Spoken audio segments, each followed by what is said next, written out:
At 4:20 in the morning, the valley exploded. American soldiers at a newly built outpost near the village of Wanat woke to the sound of machine guns echoing off the mountains. Tracer rounds cut through the darkness. Rocket-propelled grenades slammed into sandbags that had been stacked only hours before. Some of the soldiers had been in the valley for just 3 days. Their base sat at the bottom of a steep bowl of forested mountains in eastern Afghanistan, surrounded by ridgelines that rose hundreds of meters above them. From those heights, unseen fighters were already firing down into the compound. Within minutes, the small American force realized something chilling. This was not a probing attack. Nearly 300 Taliban fighters were closing in from multiple directions, and one of the most remote outposts in Afghanistan was about to be overrun. How that happened is the story of Wanat. Nuristan sits in the far eastern corner of Afghanistan, pressed against the mountainous border with Pakistan. It is a land of steep ridgelines, narrow valleys, and forests so dense that entire villages can disappear beneath the canopy. For centuries, armies have entered these mountains with confidence and left with something closer to humility. In 2008, this remote province had already earned a reputation among American soldiers as one of the most dangerous regions in the entire war. The Waygal Valley, where the Battle of Wanat would unfold, cuts like a long scar through those mountains. It is narrow, twisting, and dominated on both sides by towering slopes that rise 300 to 500 meters above the valley floor.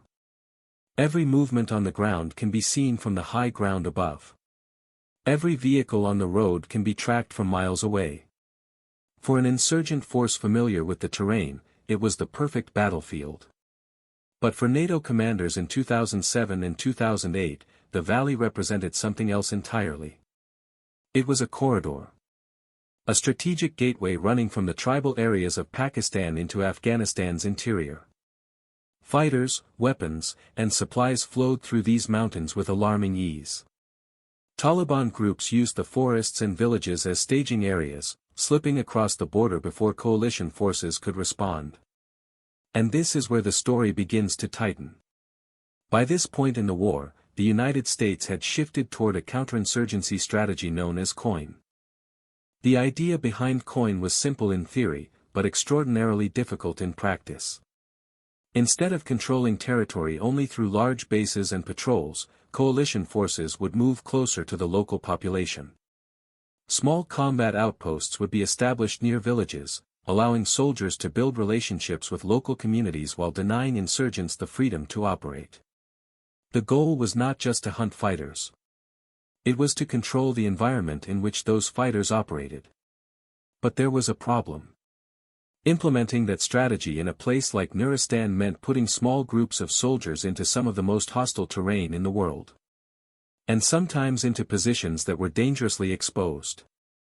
In early July of 2008, American forces began establishing a new position near the village of Wanat. The base would be called Combat Outpost Kalar. Its purpose was to secure the valley, disrupt insurgent movement, and extend government influence into an area that had largely remained outside coalition control. The soldiers assigned to this mission came from Charlie Company, 2nd Battalion, 503rd Infantry Regiment of the 173rd Airborne Brigade Combat Team. They were paratroopers. Experienced, disciplined, and accustomed to operating in difficult environments. But even among seasoned units, Nuristan had a reputation that made commanders uneasy. Because these mountains did not forgive mistakes. The force at Wanat was small. Roughly 48 American soldiers occupied the new outpost during its first days of construction. Nearby, a smaller observation position known as Post Topside was established on a slope overlooking part of the valley. About 9 soldiers manned that position, responsible for scanning the surrounding terrain and providing early warning if insurgents approached. On paper, the layout seemed logical. The outpost would anchor coalition presence in the village. The observation point would extend surveillance outward into the surrounding hills. But the terrain told a different story. The entire defensive position sat low in the valley. Above it, the mountains formed a ring of natural firing positions that dominated the battlefield. Anyone standing on those ridgelines could look directly down into the American compound. And anyone with a rifle or machine gun could fire into it. But that wasn't the real problem. When the paratroopers arrived at Wanat, the outpost was still under construction. Defensive barriers were incomplete. Sandbags had not yet been fully stacked. Fighting positions were still being dug into the earth. Some heavy weapons had limited overhead protection. And some had none at all. Construction crews worked long hours trying to reinforce the perimeter, hauling supplies, stacking barriers, and building the skeletal structure of what would eventually become a fortified base. But construction in a combat zone takes time. Time that the soldiers at Wanat did not have. Because the enemy had been watching. Taliban fighters in the region were not disorganized bands of guerrillas wandering randomly through the mountains. Many of them had operated in these valleys for years. They knew the terrain, the villages, the footpaths that cut through the forests. They also understood patience. For weeks before the attack, insurgent observers monitored the American presence in the valley. They watched patrol patterns. They studied the layout of the new outpost. They observed the routines of the soldiers working to build their defenses. From the surrounding slopes and village buildings, they could see almost everything. And slowly, quietly, they began preparing something far more dangerous than a typical insurgent ambush. This would not be a small attack designed to harass a patrol. It would be a coordinated assault. Insurgent groups from across the region began assembling fighters and weapons. Rocket-propelled grenades. PKM machine guns. Mortars. Assault rifles. Estimates later suggested that between 200 and 300 fighters gathered for the operation. Their plan was brutally simple. Strike before dawn. Hit the outpost from multiple directions at once. Overwhelm the defenders before American air support could arrive. And this is where the situation at Wanat becomes even more unsettling. Because while the American soldiers were building their defenses in the valley, the enemy was building something else entirely. A battlefield designed specifically to destroy them. The plan to place a combat outpost at Wanat had been made for reasons that seemed logical at the time. Commanders wanted to push coalition presence deeper into the Waygal Valley. For years the area had functioned as a corridor for insurgent movement between Pakistan and Afghanistan. Fighters crossed the border through hidden mountain passes, moved down the valley, and dispersed into surrounding districts before coalition patrols could intercept them. Every intelligence report pointed to the same conclusion. If the valley could be controlled, a major infiltration route would be disrupted. And so the decision was made to establish combat outpost Kalar near the village of Wanat. But almost immediately, the reality on the ground began to reveal a dangerous contradiction. The new outpost was supposed to control the valley. Instead, the valley controlled the outpost. From the moment construction began, American soldiers could feel it. Patrols moving through the area reported being watched from the tree lines. Local villagers were cautious, distant, sometimes openly hostile. Fighters were known to operate in the surrounding forests, yet they rarely appeared directly. They simply observed. But that wasn't the real problem. The deeper issue was the terrain itself. In conventional military thinking, the side that holds the high ground holds the advantage. High ground provides observation, fields of fire, and the ability to dictate movement below. It is one of the oldest principles of warfare, understood by armies since long before gunpowder existed. At Wanat, that principle had been reversed. The Americans occupied the lowest ground in the entire area. The ridgelines surrounding the valley formed natural firing platforms hundreds of meters above the outpost. From those heights, anyone with a rifle could look down directly into the base. Machine guns positioned along the slopes could fire plunging rounds into fighting positions that were still under construction. Even worse, the village itself sat dangerously close to the American perimeter. Buildings, walls, and narrow alleys created dozens of concealed firing positions only a short distance from the outpost. Fighters moving through those structures could approach without immediately revealing themselves. In effect, the Americans had established a base surrounded by potential cover for an attacking force. But the risks were not fully understood yet. In theory, the outpost would become more secure over time. Defensive barriers would be completed. Patrols would expand outward into the valley. Local engagement with villagers might reduce insurgent activity. The plan depended on time. But time was exactly what the enemy refused to allow. By July 2008, Taliban commanders in the region had begun coordinating something unusual. Insurgent groups that normally operated independently were communicating with each other. Fighters were moving quietly through the surrounding mountains. Weapons were being distributed among multiple units. This was not typical guerrilla behavior. Small insurgent attacks were common in Afghanistan.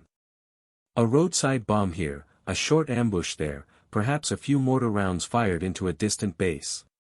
These operations were designed to harass coalition forces while avoiding decisive engagement. What was forming near Wanat was different. The scale alone was alarming. Later intelligence estimates suggested that between 200 and 300 insurgent fighters were involved in planning the attack. Some were local militants familiar with the terrain. Others traveled in from nearby valleys to participate. They gathered weapons that could deliver heavy firepower in a short period of time. RPG launchers capable of destroying defensive positions. PKM machine guns that could sustain long bursts of suppressive fire. Mortars to strike the interior of the outpost. Most importantly, they coordinated their positions carefully. Firing points were established along multiple ridgelines. Fighters moved into buildings within the village. Others positioned themselves along the slopes leading down into the valley. Each group had a role. Some would pin the Americans inside the outpost with heavy fire. Others would close in from the village and attempt to breach the perimeter. A separate element would attack the smaller observation position known as Post Topside, isolating it from the main base. The objective was clear. Destroy the observation post. Then overwhelm the outpost itself.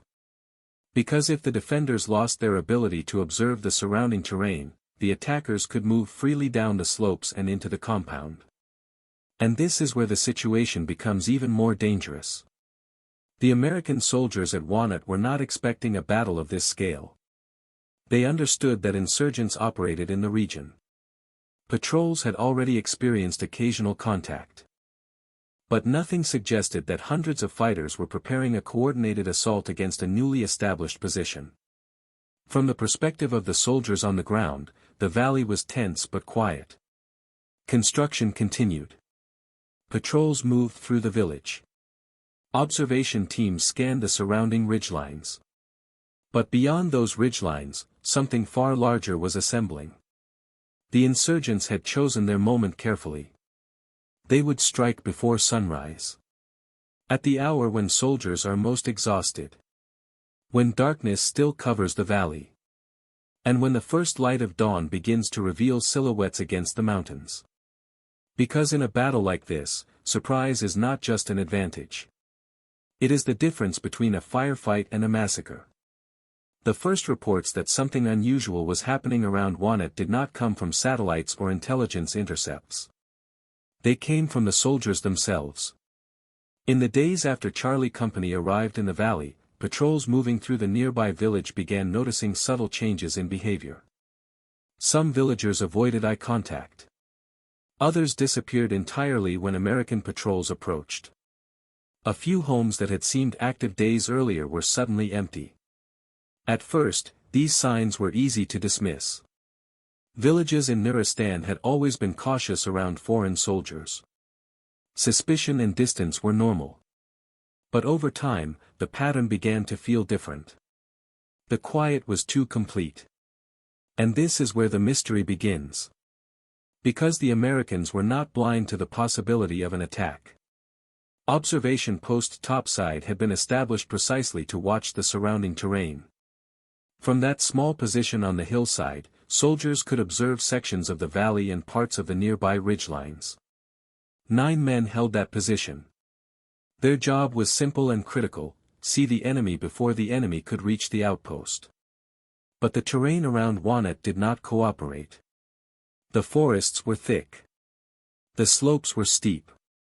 Small footpaths twisted through the mountains, disappearing into tree cover where even careful observation could miss movement. In this environment, fighters did not need to move quickly. They only needed to move carefully. And slowly, piece by piece, the insurgents assembled the attack. Weapons were carried through the forest at night. Fighters moved along ridgelines that could not easily be seen from the American positions below. Others filtered into the village itself, blending into the same narrow streets that coalition patrols had walked through only days earlier. But what happened next puzzled many analysts after the battle. Because by the time the attack began, the insurgents were positioned with an extraordinary level of coordination. Firing positions had been established in multiple directions. RPG teams were placed where they could strike the outpost directly. Machine gun crews occupied vantage points on the slopes above the valley. Mortar teams were prepared to fire into the compound. And several groups had advanced dangerously close to the American perimeter. Some were positioned inside buildings in the village of Wanat itself. This raised a troubling question. How had such a large force assembled so close to an American outpost without triggering an earlier warning? Part of the answer lies in the nature of insurgent warfare in Afghanistan. Taliban fighters did not operate like conventional armies. They did not march in columns or assemble openly in large formations. Instead, they moved in small groups, sometimes just 2 or 3 men at a time, blending into the landscape and the population around them. A man carrying a rifle could disappear into a house. Another could move along a tree line. Another could simply wait. Individually, none of these movements looked unusual. Together, they formed a trap. But there was another factor. The insurgents had studied the Americans carefully. They knew the outpost was still under construction. They knew the defenders were limited in number.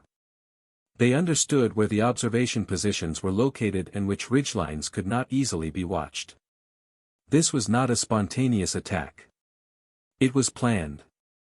And planned with patience. In the weeks before July 13, fighters observed the routines of the American soldiers working at the base. They watched patrols move through the village. They noted where weapons were positioned and where defenses were still incomplete. They also understood something about timing. The most vulnerable moment for any military position often occurs during its earliest days. Before defenses are fully built. Before patrol routes are firmly established. Before the soldiers inside the perimeter truly understand the ground around them. And Wanat was still in those early days. The paratroopers of Charlie Company had arrived only 3 days earlier. 3 days to build a base. 3 days to understand a valley that insurgents had known their entire lives. And somewhere in the surrounding mountains, dozens of fighters were already in position. But the most dangerous element of the plan had not yet revealed itself. Because the first target of the attack was not the outpost. It was the small observation position on the hillside. Observation Post Topside. 9 soldiers. Surrounded by mountains. And soon, by hundreds of enemy fighters. Long before the first shots were fired at Wanat, the principles that would decide the battle had already been written into the landscape itself. Every military force enters combat carrying a doctrine, a set of ideas about how war is supposed to work. These doctrines shape where units are placed, how they move, and how they defend themselves. At Wanat, the doctrine guiding American operations in eastern Afghanistan was counterinsurgency. Counterinsurgency warfare is fundamentally different from conventional war. Instead of concentrating forces in large fortified bases, soldiers disperse into smaller outposts closer to civilian populations. The goal is not simply to destroy enemy fighters. It is to control terrain by building relationships with local communities, disrupting insurgent networks, and denying the enemy safe havens. In theory, this approach forces insurgents into the open. But in places like Nuristan, theory collided with geography. The counterinsurgency strategy required American soldiers to move into valleys and villages where insurgent fighters had operated for years. Small combat outposts like Kaler were intended to anchor security in these areas, acting as permanent positions from which patrols could dominate the surrounding ground. But there was a flaw hidden inside the concept. The doctrine assumed that small units could hold their ground long enough for reinforcements and air support to arrive if they were attacked. That assumption depended on something critical: time. And time is exactly what the Taliban planned to deny. The insurgents preparing for the attack at Wanat were not simply gathering fighters. They were applying their own form of tactical doctrine, one built from decades of guerrilla warfare in Afghanistan. Their method was simple, brutal, and extremely effective. Strike hard. Strike fast. And strike from everywhere at once. In conventional battles, attacking forces often mass in a single direction, concentrating firepower at one point in the defensive line. But insurgent commanders at Wanat understood that the American outpost could call for artillery and air support within minutes of an attack beginning. If they attacked from one direction, those reinforcements could focus on that single axis. So instead, they chose a different method. A multi-directional assault. The fighters surrounding Wanat divided into separate elements, each assigned a different firing position across the valley.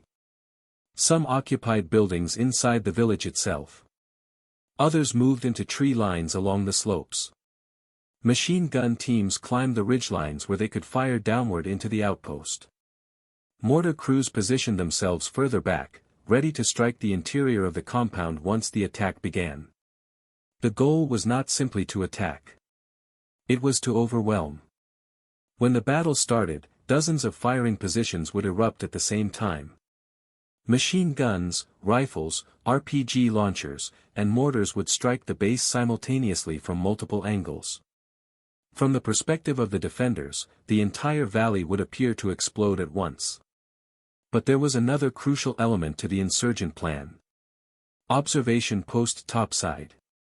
The Americans had placed that small observation position on a slope overlooking the valley because it provided early warning. From there, soldiers could watch the surrounding terrain and detect enemy movement. For the Taliban commanders planning the assault, that observation post represented a problem. As long as those 9 soldiers remained in position, they could direct fire onto approaching fighters and relay warnings to the main outpost below. So the insurgents made a decision that would shape the entire battle. Observation Post Topside would be attacked first. Several assault groups moved quietly toward the hillside position during the night. Their task was simple but dangerous: close the distance to the observation post and eliminate it before the defenders could react. If they succeeded, the main outpost would lose its eyes on the surrounding terrain. And without those eyes, the defenders at Combat Outpost Kaler would be fighting blind. Meanwhile, other insurgent groups prepared to strike the outpost itself. RPG teams rehearsed firing angles that would hit key defensive positions. Machine gun crews positioned themselves where they could suppress American soldiers attempting to man their weapons. Some fighters moved into buildings only a short distance from the perimeter. From those windows, they would be able to fire directly into the compound. But there was still one final element to the insurgent doctrine. Timing. The attack would begin before dawn. At roughly 4:20 in the morning. That moment was chosen with precision. In military bases around the world, the hour just before sunrise is often when fatigue is highest. Soldiers finishing night watch rotations are preparing to hand over duties. Others are waking for the day. Visibility is poor, but shapes are beginning to emerge in the early light. In that brief window between darkness and dawn, confusion can spread quickly. And confusion is a weapon. Because if the defenders could be shocked, overwhelmed, and pinned down within the first minutes of the attack, the insurgents believed they could do something extraordinarily rare in modern warfare. They could overrun an American base. But there was one problem with their plan. Inside that unfinished outpost in the valley were 48 American paratroopers who had spent years training for moments exactly like this. And when the valley erupted in gunfire before sunrise on July 13, 2008, those soldiers would be forced to prove whether a small force, surrounded and outnumbered, could survive a battle that almost no one expected. The attack began in darkness. At approximately 4:20 in the morning on July 13, 2008, the stillness of the Waygal Valley shattered with the sudden roar of gunfire. Machine guns opened first, their tracers slicing down from the mountains above. A moment later, the deeper thump of rocket-propelled grenades echoed across the valley as explosions tore into the unfinished defenses of Combat Outpost Kaler. For the soldiers inside the compound, the effect was immediate and violent. Rounds slammed into sandbags. Dirt sprayed into the air as bullets struck the ground around fighting positions. The first explosions ripped through areas that had only recently been fortified. Many of the paratroopers had been asleep minutes earlier. Some rushed to their weapons without full body armor. Others grabbed rifles and ran straight toward defensive positions as the attack intensified. But the most dangerous fighting was not happening inside the outpost. It was happening uphill. Observation Post Topside, the small American position overlooking part of the valley, was the first target of the insurgent assault. 9 soldiers manned that position. Within seconds of the first gunshots in the valley, insurgent fighters surged toward the hill from multiple directions. Machine gun fire ripped through the thin defenses. RPG rounds exploded against the fighting positions. The attackers were close, far closer than the defenders expected. In the dim light before dawn, shapes appeared moving through the rocks and trees. Dozens of them. The soldiers at Topside immediately returned fire. M4 rifles and machine guns hammered into the slopes below as the defenders tried to stop the assault before it reached their perimeter. But the attackers kept advancing. What happened next surprised even experienced soldiers. The insurgents were not stopping to fire from distance. They were closing in. Some fighters reached positions only meters away from the observation post, firing from behind rocks and trees. Others used the terrain to crawl forward under the cover of suppressive fire from machine guns positioned higher on the ridges. Within minutes, the small American position was nearly surrounded. And this is where the battle became extraordinary. Despite being outnumbered many times over, the defenders at Topside held their ground. Machine gunners fired continuous bursts into the advancing fighters. Riflemen moved between fighting positions, firing at targets appearing through the smoke and dust of exploding RPGs. But the volume of enemy fire was overwhelming. Rounds tore through sandbags. Explosions ripped apart sections of the defensive perimeter. Several American soldiers were hit within the first minutes of the assault. Still, the defenders kept fighting. And below them in the valley, the main outpost was now under full attack. From every direction around Combat Outpost Kaler, Taliban fighters opened fire simultaneously. Machine guns raked the perimeter. RPGs struck defensive positions and supply areas. Mortars began landing inside the compound itself. The defenders quickly realized something terrifying. The enemy was not just firing from distant ridges. Some fighters were already inside the village, only a short distance from the base. From windows, rooftops, and alleyways, insurgents fired directly into the outpost. Several RPG rounds struck key defensive positions, destroying cover and forcing soldiers to relocate under fire. For the 48 paratroopers defending the base, the battlefield felt like it had erupted in every direction at once. But that wasn't the real danger. The real danger was the distance between the attackers and the perimeter. Because some insurgent fighters were now so close that they could attempt to breach the outpost itself. American machine gunners responded immediately. M240 and M249 machine guns roared to life, pouring fire into the village and along the slopes surrounding the compound. Grenade launchers sent explosive rounds into buildings where enemy fighters were firing from windows. Rifle teams moved between fighting positions, reinforcing weak points in the perimeter. The volume of fire from the defenders began to slow the assault. But the attackers kept pushing.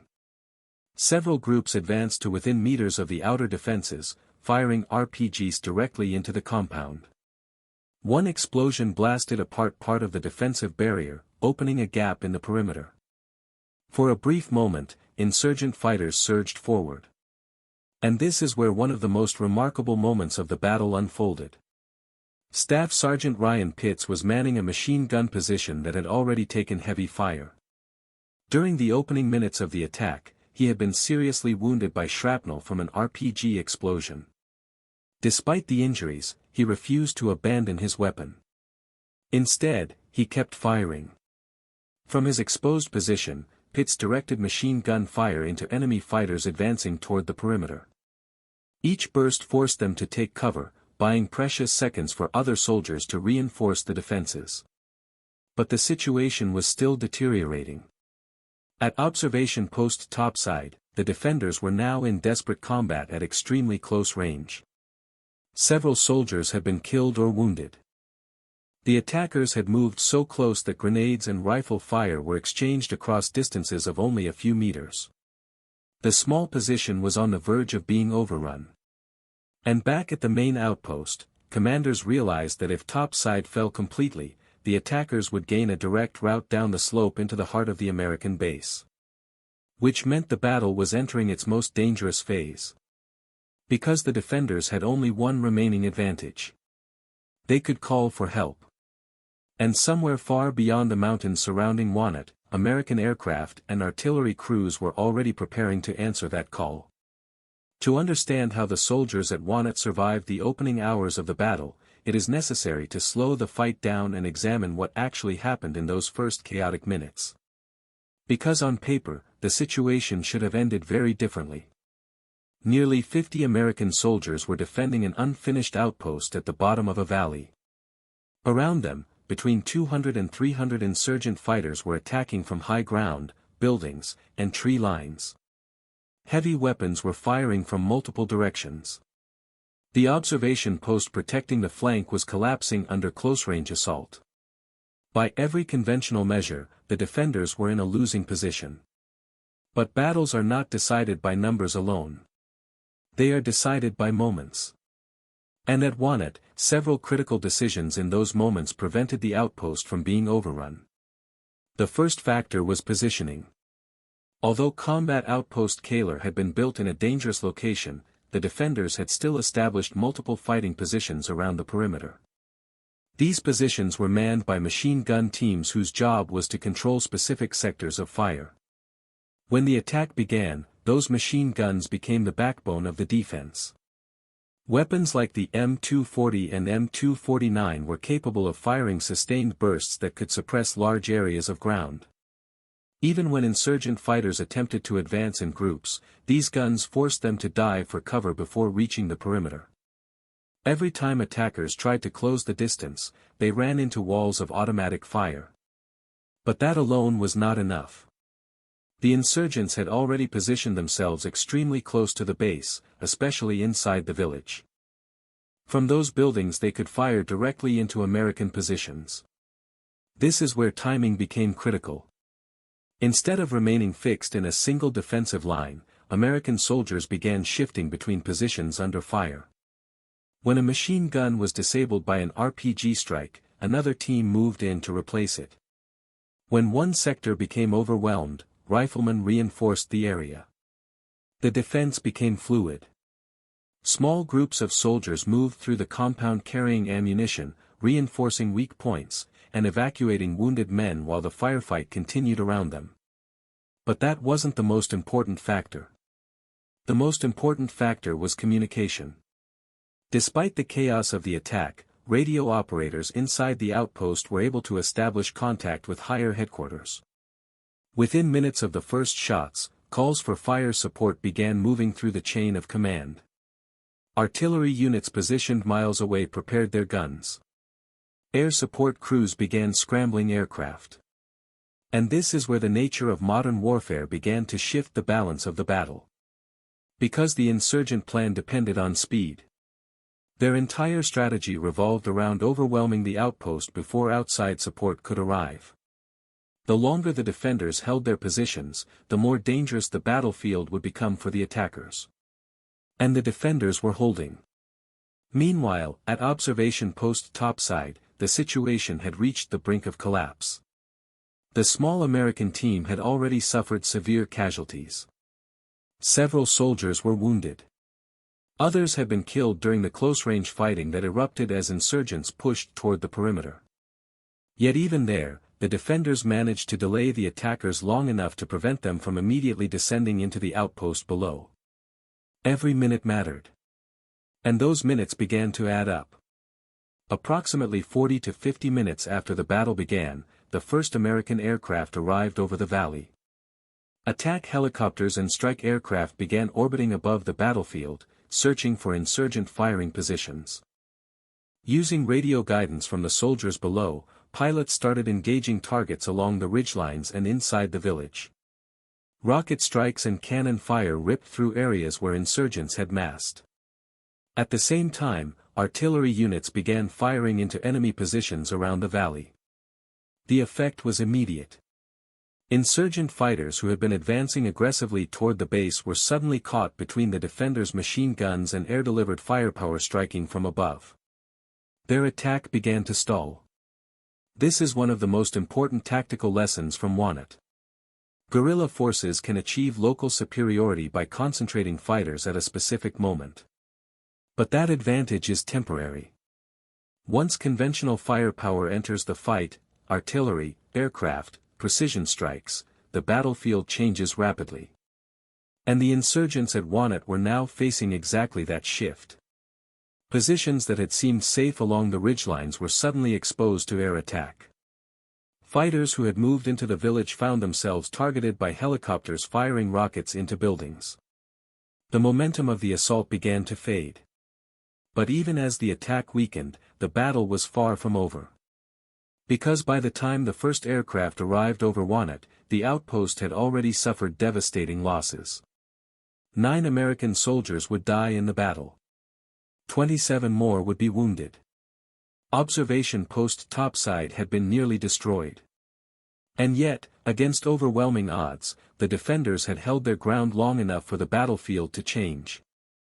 The Taliban assault had come closer to overrunning an American position than almost any other battle of the Afghan War.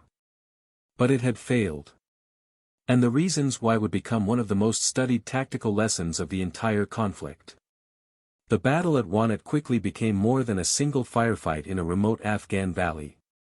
Within the U.S. military, it became a case study, a moment examined in classrooms, planning rooms, and tactical reviews across the armed forces. Because what happened there revealed something uncomfortable about modern warfare. The soldiers at Combat Outpost Kaler had fought with extraordinary courage. Small groups of paratroopers held their ground against an enemy force several times their size. Wounded men continued firing weapons. Machine gun teams fought from exposed positions while rockets exploded around them. But bravery alone was never supposed to be the deciding factor. Modern military planning is designed to prevent soldiers from being placed in positions where survival depends purely on heroism. And Wanat forced commanders to confront a difficult truth. Several critical assumptions behind the outpost had been flawed. The first and most obvious lesson was terrain. In military strategy, terrain dominance determines which side controls the battlefield. At Wanat, the Taliban had dominated the high ground surrounding the outpost.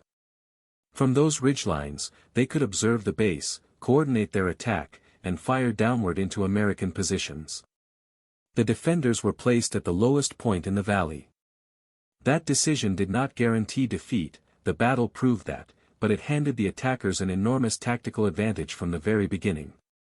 Future planners studying Wanat returned again and again to this single point. Never surrender the high ground unless you are absolutely certain you can control it. The second lesson involved construction and preparation. Combat Outpost Kaler was still incomplete when the attack began. Defensive barriers were unfinished. Fighting positions lacked full protection. Some key weapon systems were exposed to direct fire from surrounding terrain.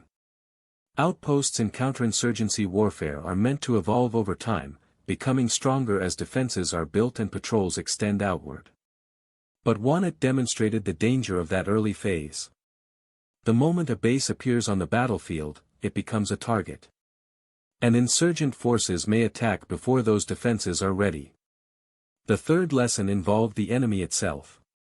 For years, insurgent groups in Afghanistan had been portrayed as loosely organized fighters relying mainly on ambushes and roadside bombs. The assault on Wanat showed something different. The Taliban had demonstrated coordinated planning.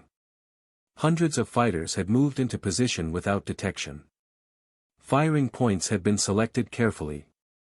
Assault elements targeted key positions like observation post topside first, attempting to blind the defenders before the main assault. This was not a chaotic attack. It was a deliberate operation. And this is where the story becomes even more revealing. Because the battle also showed the limits of insurgent warfare. Despite their careful planning and numerical advantage, the attackers could not finish the fight quickly enough. Once American air support and artillery entered the battle, the balance of power shifted rapidly. The Taliban's window of opportunity closed. Their assault had nearly succeeded. But nearly was not enough. And that leads to the final lesson. Small units matter. The 48 soldiers at Wanat did not defeat the attackers alone. They relied on artillery crews miles away, pilots flying overhead, and commanders coordinating reinforcements beyond the mountains. But none of that support would have mattered if the defenders had collapsed in the first hour. They did not. Small groups of soldiers held key positions under overwhelming fire. Machine gunners kept advancing fighters pinned down. Wounded men continued to fight long enough for the battlefield to change. In military terms, they bought time. And time is often the most valuable resource in war. The Battle of Wanat became one of the most analyzed engagements of the Afghanistan conflict precisely because it contained both failure and resilience. A flawed position. A powerful enemy attack. And a defense that refused to break. When the firing finally stopped in the Waygal Valley, the mountains fell silent again. Smoke drifted above the shattered defenses of combat outpost Kalar. Sandbags had been torn open by explosions. Sections of the perimeter were scarred by rocket strikes. Spent ammunition covered the ground where soldiers had fired thousands of rounds during the fight. The battle had lasted only a few hours. But for the men inside that outpost, it had felt like an entire lifetime compressed into a single morning. 9 American soldiers were dead. 27 more were wounded. Observation Post Topside had been nearly destroyed, its small defensive position overwhelmed by the ferocity of the opening assault. Around the valley, the fighters who had attempted to overrun the base had begun to disappear back into the forests and mountain trails they knew so well. Somewhere between 60 and 100 insurgents were believed to have been killed during the battle. But the numbers alone do not explain the meaning of Wanat. Because what remained in that valley was something far more complicated than victory or defeat. The soldiers of Charlie Company had held their ground under conditions that could easily have turned into catastrophe. Outnumbered, surrounded by higher terrain, and caught in an unfinished defensive position, they fought long enough for the larger machinery of modern warfare to arrive: artillery, aircraft, reinforcements. But Wanat also became a reminder of how fragile small outposts can be in the mountains of Afghanistan. In the months and years that followed, commanders would study the battle in detail. Reports would analyze the terrain, the decisions that placed the outpost where it stood, and the extraordinary coordination of the insurgent assault. Training programs would dissect every minute of the fight, searching for lessons that could prevent another battle like it. Yet for the men who were there, the memory was simpler.